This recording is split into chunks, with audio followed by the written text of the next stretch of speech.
కంప్లీట్గా diet and life style modifications. Complete sugar restricted diet follow అయితే పీసీఓడికి good treatment. And wait ఎక్కువ ఉన్న వాళ్ళు వెయిట్ రెడ్యూస్ అవుతే అది the best treatment.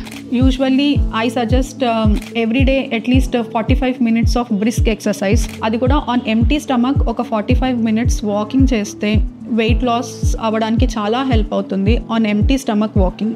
And life style and diet management తోటి PCOD తగ్గట్లేదు అనుకున్నప్పుడు నెక్స్ట్ మనము మెడికల్ మేనేజ్మెంట్కి వెళ్ళిపోవాలి.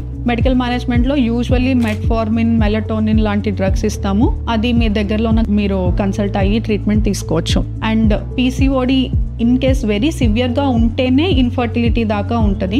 పీసీఓడిని మనము ఎర్లీగా డయాగ్నోస్ చేసి హార్మోన్స్ని కంట్రోల్ చేసి డైట్ అండ్ రెగ్యులర్ ఎక్సర్సైజ్ రెగ్యులర్గా చేసుకుంటున్న వాళ్ళలో ఇన్ఫర్టిలిటీ అనేది ఉండదు. అండ్ పీసీఓడి ఉన్నా కూడా ప్రెగ్నెన్సీ రాదు అనేది జస్ట్ అది మిత్. పీసీఓడి ఉన్నా pregnancy is very much possible. హార్మోన్స్ని మనం కరెక్ట్ చేసుకోవచ్చు, డైట్ కంట్రోల్ చేసుకోవచ్చు, మెడిసిన్స్ వాడుకోవచ్చు, ఆర్ సమ్ అదర్ మెథడ్స్కి వెళ్ళొచ్చు, ఓవ్యులేషన్ ఇండక్షన్ చేసుకోవచ్చు.